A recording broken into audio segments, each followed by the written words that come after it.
October 2024, strategic management.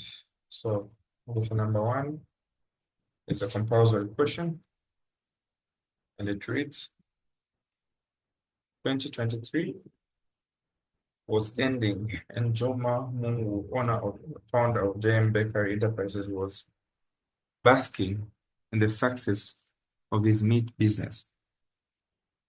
He was born and lived in Matero, an African suburb on the outskirts of Lusaka, the capital city of Zambia. Residents of Matero were from the low-income class. The men folk did odd jobs in the factories around Lusaka, and the women were mostly housewives. He did not go to school far. After completing secondary, he dropped out of school and became a hawker. It was from this experience as a hawker that he developed a taste for money and flair business. After hawking for 10 years, he decided to go into the business of buying and selling meat. He rented a shop and turned it into a butchery. At the time he set up his butchery, there were 5 other butcheries owned by indigenous Zambians and 1 butchery owned by Zambia, a giant meat retailing chain that had operated in Matero for 2 years. When he assessed the competition, he was convinced that the competition would not be formidable. The 2 small butcheries were inefficiently managed, and the meat often ran out of stock at Zambia outlet, and the prices were out of sync with economic circumstances of customers. To make meat affordable, Mungu decided to offer customers to obtain the option to buy meat on credit. This was supported by strict collection policy, as risk defaults on payment was high. The credit policy,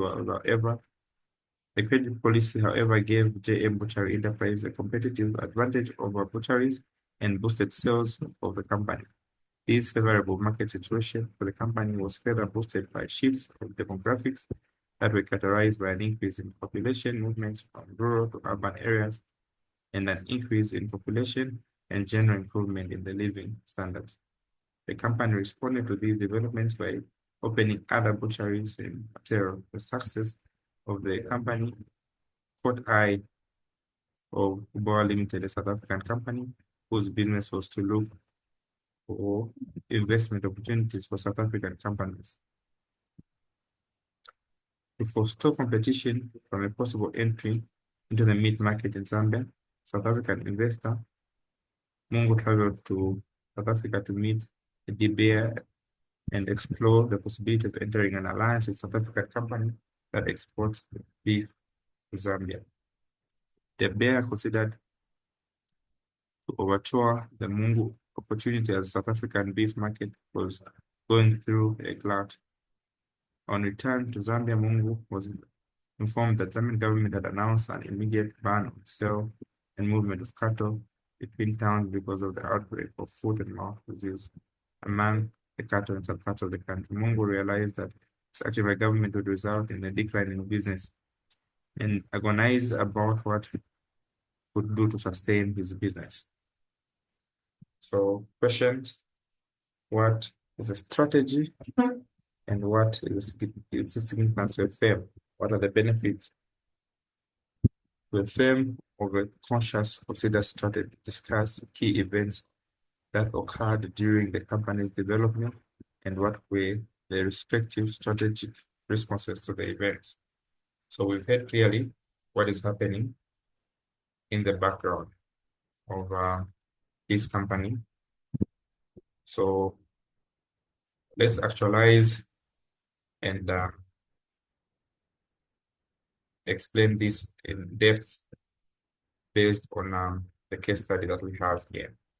So what is the definition of a strategy and how can we define the significance of strategy to a firm? So we can define a strategy as follows. By definition, a strategy is a comprehensive and integrated plan or a deliberate course of action that an organization formulates and implements in order to achieve its long-term objectives to ensure that there's growth and to secure a sustainable competitive advantage in the market. So a strategy is actually a roadmap on how the firm will compete, what it will prioritize, and how it will allocate its resources. So strategy has both internal and external analysis. So strategy requires that a firm will assess its strengths and weaknesses, like the skills and the capabilities. So a strategy is simply a blueprint, it's simply a roadmap. So strategy has its own significance. Number one, it gives purpose and direction. Number two, it gives competitive advantage. Number three, it gives efficient resource allocation, it gives adaptation to change, and improved performance. So in terms of direction and purpose, it guides the organization towards long-term goals. So a strategy provides an organization with clear direction because it will define the mission and the vision, and also the long-term goals. A strategy will help management and employees to understand where the business is headed with a clear purpose. Efforts across the department become aligned and coordinated. It reduces confusion. So strategy will ensure that there's competitive advantage. So when you have a sound strategy as a business, it will differentiate itself from the competitors. It will leverage on the unique strengths and will deliver on a superior value to the customers. Okay, and we look at in terms of efficient resource allocation. So strategy will ensure that there's optimal use of the limited resources. So in strategy, we ensure that firms operate within their limited resources. At the same time, it will ensure that firms will utilize time, money, and personnel efficiently. The strategies that will ensure that the company is determined to focus on resources for their greatest impact. Strategy will ensure that investments are made in areas that will support overall company objectives. Other significance of strategy is regarding change adaptation. So it is strategy that will ensure it will equip businesses to respond effectively with the market shifts. So we know there's a constant changing environment, the business realm. So firms must be adaptive and responsive. So a good strategy is not static. It will evolve in response to the market shifts, the technological advancements, the economic changes. So it's strategies that will provide a framework and anticipate change. Strategy also is used to improve performance. Strategy can be used in performance improvement because it's that of strategy that we have the overall organizational performance aligned with the goals, the activities, and performance. So strategy will ensure that it encourages what coordinated action. So to improve performance. The second question from the case study now was, what are the benefits of consciously? What are the benefits of a firm that consciously considers a strategy? What are some of the benefits that a firm will get from consciously considering a strategy? So there are many benefits that a firm can usurp, and some of them are as follows. Number one,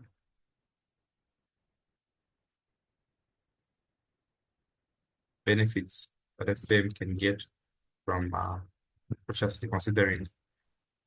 So a consciously considered strategy is simply a deliberately formulated plan based on internal reflection and external analysis. So the benefits will include clarity of vision, informed decision making, proactive market positioning, customer focus, risk management, performance monitoring, innovation encouragement, investor confidence, long-term sustainability, and operational efficiency. So those are some of the benefits that a firm will get when they consciously consider strategy. Just to expand them briefly, we are talking about clarity of vision. So a consciously developed strategy will help businesses to articulate a clear vision and mission. So here it will serve as a roadmap for the entire organization. How? By aligning the actions of employees, aligning the action of the managers with the long-term objectives. In terms of decision making, with a strategic framework in place, decisions will be made on data, on trends, and objective analysis. Okay. In terms of proactive market positioning, a cautiously considered strategy will enable a business to anticipate what? The changes that will happen in the market, like the shifts in customer preferences, which is one of the biggest, and also the emerging competitors. So this will allow the firm to be proactive rather than to be reactive. What's the difference between being proactive and being reactive when it comes to seizing opportunities? Anyone?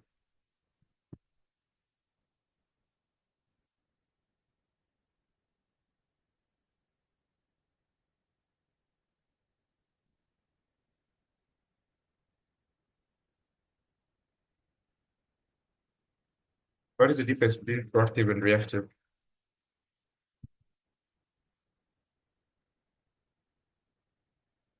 Okay, so the other advantage is that of customer focus. So strategy will encourage businesses to thoroughly understand where their target market is and what the customer needs are. So in doing so, the firm in this case will tailor the products and services, like in this case, the beef industry, in better meeting the expectations. So also, in terms of risk management, is through the two, the environmental scanning and the SWOT analysis. So if you have a consciously considered strategy, it will help mitigate risks and uncertainties, and also enable the firm to develop contingency plans. In terms of performance monitoring, a good strategy will do what? Will define the clear objectives and performance indicators. So it will make it very easy to track the progression, to evaluate the outcomes. It will also, strategic thinking will also push the organization to explore new markets and technologies and business models by allocating time and resources to innovation. Investor confidence, so investors and financiers in this case will be more likely to support the business that will have clear and credible strategy. In terms of long-term sustainability, our strategy will focus on sustainable success, not just short-term. In terms of efficiency, strategic planning will help identify inefficiencies and bottlenecks in the process. Now, it takes us to our case study question. So, looking at our case study question, the third part, discuss the key events that occurred during the business development and what were the respective strategic responses to the events. What are the events that occurred during the company's development and what were the uh, respective strategic responses from our case study? So, anyone?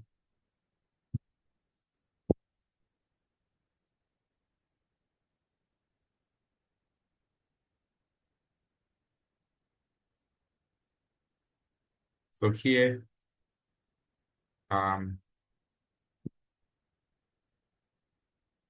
the key events that occurred during the company's development and some of the respective strategic responses. So number one, we saw an initial market entry and competition assessment. So there was an entry to the existing market with 5 local butcheries and one Zambeef outlet. The response, according to Mr. Mong, we assessed the weaknesses of the competitor, who was Zambeef. They had poor stock management and high prices, so he saw a gap in there. So the strategy was in cost leadership and differentiation. So he offered affordable prices and payment that were flexible. The other things that he saw or he brought in were credit services. So the low income base, it limited and limited immediate cash sales. So his response was introduce what? credit sales that were supported by strict repayment policies. The strategy that he implemented was customer-oriented innovation. So he built loyalty and increased the market share despite the credit risks. And also the demographics of changes in material. So here there's an increased urbanization where employment and living standards were low.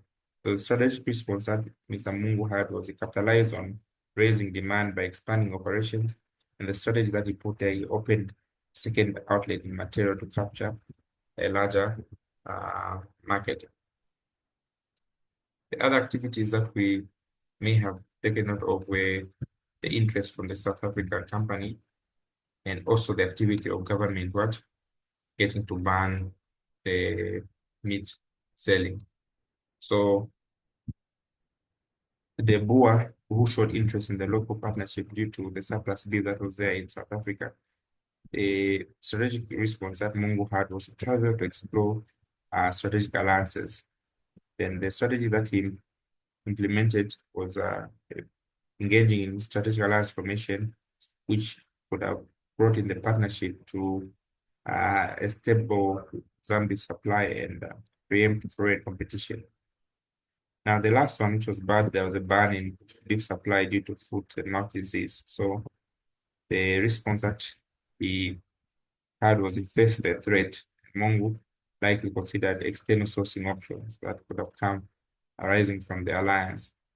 So the mitigation or the management diversification strategy that he sought the national supply chains to maintain his operations because the local market was what was banned. So we can add to what has been said. The first question usually has more marks, so we need to ensure that we fortify on our discourse. So after reading the whole story here, I think this is how we can answer that. Any additions to this?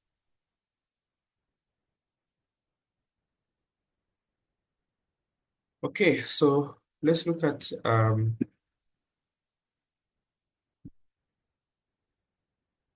question number 4.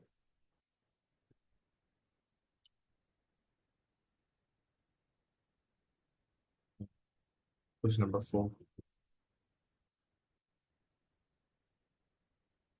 Question number 6. A mature and entrepreneurial organization. Okay, so we looked at this the other time. Some of you who missed this question, explaining the two types of organizations. So a study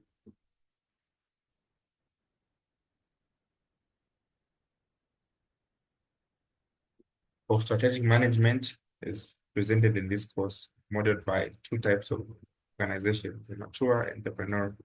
They consist of three variables, namely the nature of strategy, formulation of strategy, and implementation of strategy. It is argued that while the concept of strategy also applies to entrepreneurial organizations, albeit with some modifications. So identify and outline the differences in strategy formulation and implementation when it comes to mature and entrepreneurial organizations. Okay, so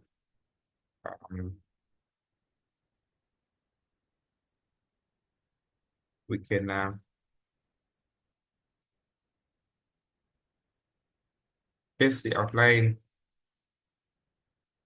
the differences between the two. What are the differences between a mature and entrepreneurial organization? What are the differences? So we talked about these ones in the previous class we had. So we can talk about them in a lot of aspects in terms of approach. So the mature is usually more formal and structured, whereas the entrepreneurial is informal and intuitive.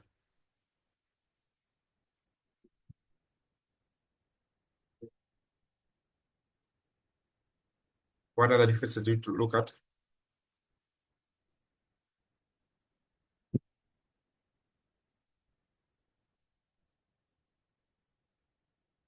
The differences between the two is that mature organizations will tend to adopt a formal structure, whereas entrepreneurial will be informal. So they rely mainly on the vision of the founder. In terms of planning, mature firms will plan long term, typically 5 to 10 years. They will focus on sustainability and consistency, whereas entrepreneurial firms will concentrate on short term, which is 1 to 3 years. In terms of decision making, we alluded to the fact that decision making is more decentralized and slow when it comes to mature firms, whereas centralized and fast when it comes to entrepreneurial firms. In terms of risk attitude, so the mature firms are risk averse, meaning they prefer calculating their moves steadily with stakeholders, whereas entrepreneurs tend to be fast. The risk takers, they embrace uncertainty. In terms of flexibility, mature businesses typically very low in terms of flexibility due to their size and structure, and they favor more stable incomes over time, whereas entrepreneurial are inherently flexible and capable of pivoting quickly. In terms of resource availability, established companies usually have abundant resources like skilled personnel, whereas entrepreneurial, these are startups, okay, usually small. In terms of strategic tools and speed of implementation, on strategic tools, mature firms will employ formal strategies like the SWOT and the PASTEL, the BCG matrix, whereas the entrepreneurial firms, they skip these tools. They just rely on what? Their gut, their feelings. In terms of the speed of implementation, we see the difference that they are fast and adaptive. We can also look at the differences in terms of organizational structure, in terms of monitoring, in terms of funding. So the main differences, so I'm just trying to give you a larger pool so that as you make your discourse, we can now differentiate them in terms of the approaches. So we are at concept to do with organization structure. So in terms of organization structure, with number 9, mature firms will operate within a hierarchical or behavioral bureaucratic structure with clear roles and authority levels, whereas when you're dealing with entrepreneurs, they usually adopt a flat and flexible structure which allows them, the team members, to perform their roles. In terms of monitoring and evaluation, the mature companies, they use formal performances, the KPIs, the structured reviews, and entrepreneurs, they use an informal mechanism.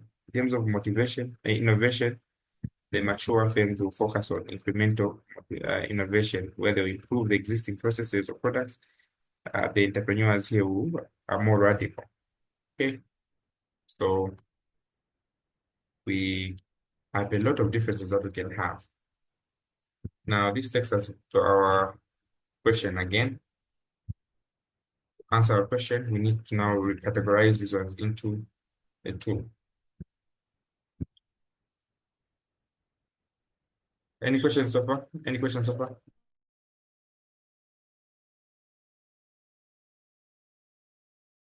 I have a question.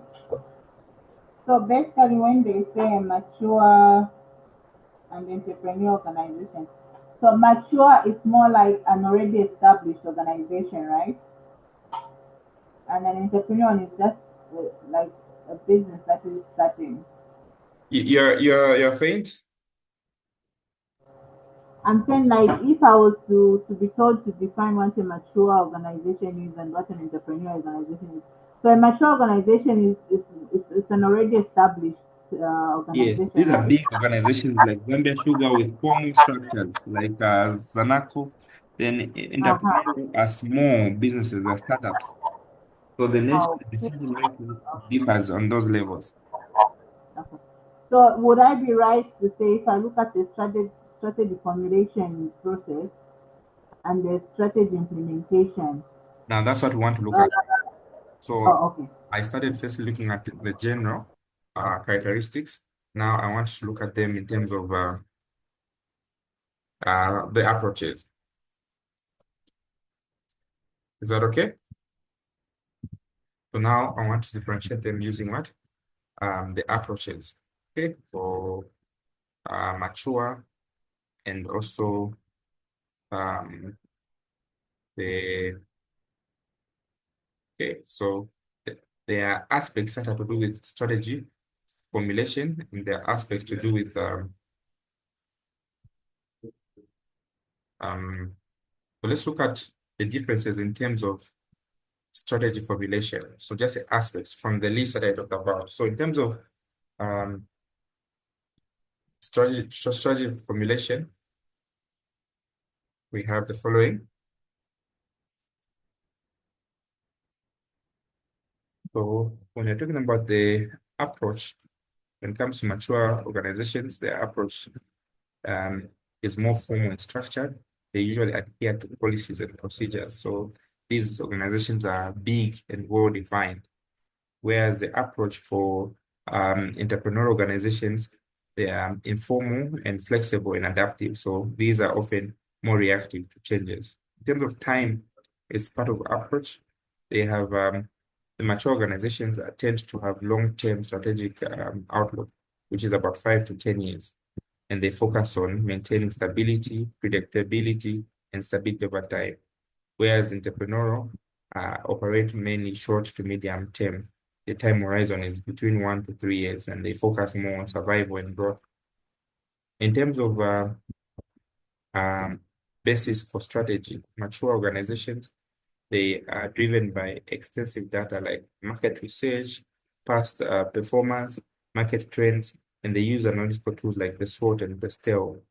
Okay, when you're dealing with entrepreneurial, in contrast, these ones they use intuition, they use vision or personal experience rather than expensive data or historical performance. In terms of participation, mature organizations are involved in multi-layered processes, okay, which includes various stakeholders, top management, board of directors, and also even external consultants, whereas entrepreneurial organizations, they typically are driven by the entrepreneur or small foundation teams, so that decision making tends to be more centralized. In terms of risk orientation, all these are aspects of what? All these are aspects to do with strategy formulation. So risk orientation, these are more risk averse. They seek to minimize uncertainty and avoid what? Disruptions. Okay. Then a entrepreneurial organizations on the other hand are risk taking. The entrepreneur will often view uncertainty as an opportunity because the more risk, the more the return they expect.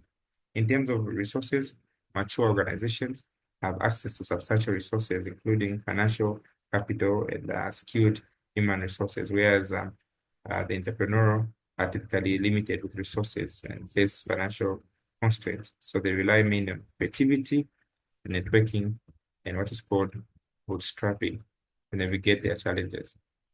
So this is when it comes to the aspect of formulation. So when we go to implementation, here are the differences. Strategic implementation. So the differences are as follows. Number one, in terms of structure. Number two, in terms of processes. Number three, in terms of change management. Number four, in terms of culture and decision making. So these are the differences. So when it comes to the mature organizations, the structure is typically hierarchical and functionally organized. So they have clearly defined roles and responsibilities, whereas the structure of the entrepreneur is more flat and flexible. There are fewer hierarchical layers. Their roles may overlap. The processes for mature organizations here, they are more rigid and well-defined processes. Okay, and implementation here is slower because of that. When it comes to entrepreneurial, these ones angular and rapid in terms of implementation. There are usually a lot of adjustments they make. They focus mainly on executing.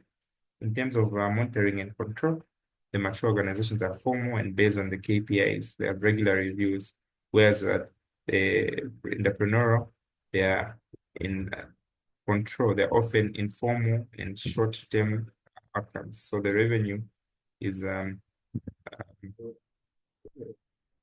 they use methods like direct customer feedback, sales. They assess their progress directly. In terms of change management for mature, there's resistance to change. So these companies are established. They, they are, the change is typically gradual.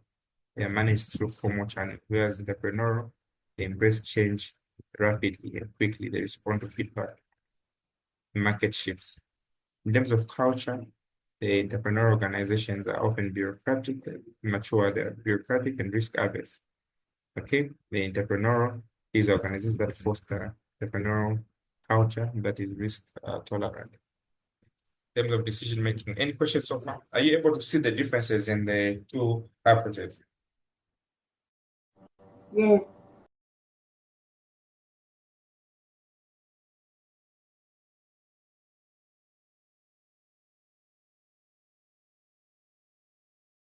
Yes, we're able to. Okay, you're following. Okay, Yes. so are there any questions on the differences in terms? So you need to really distinguish them in that aspect. Okay.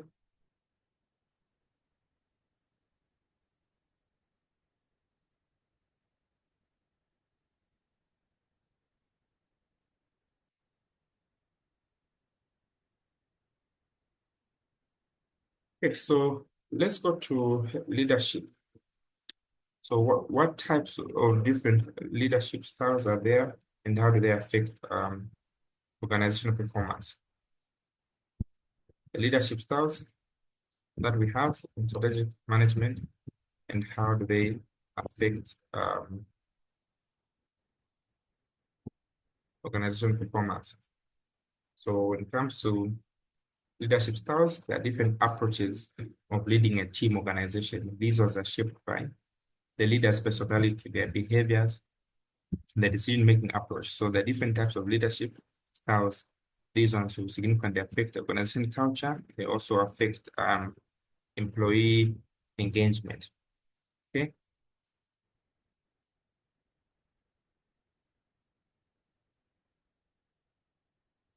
So what types of leadership styles do we know?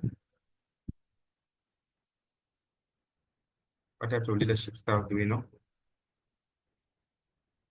There's democratic, autocratic, laissez-faire, situational. Transactional.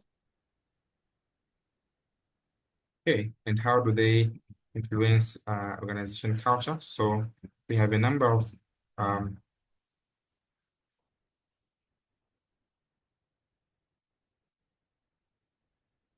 leadership styles.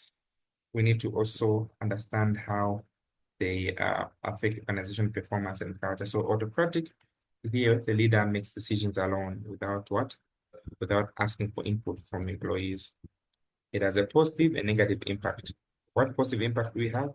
When we have an autocratic kind of leadership, it works well in situations where you need quick decisions or routine tasks that are being done. The only problem with this type of leadership is that employees may feel unimportant, so it may lead to low morale and creativity may be shrunk. So people here may leave the organization because they don't feel wanted or valued. We also have democratic leadership style where the leader would want to seek for input from the employees for feedback. Positive or the advantage is that people will feel encouraged and valued and motivated because they're engaged in teamwork. The negative aspect here is that decision making can be slow. All right. Are we together? So look at these quickly, then we'll start our next session from the leadership styles. I want each of you to at least explain those leadership styles, advantages and disadvantages.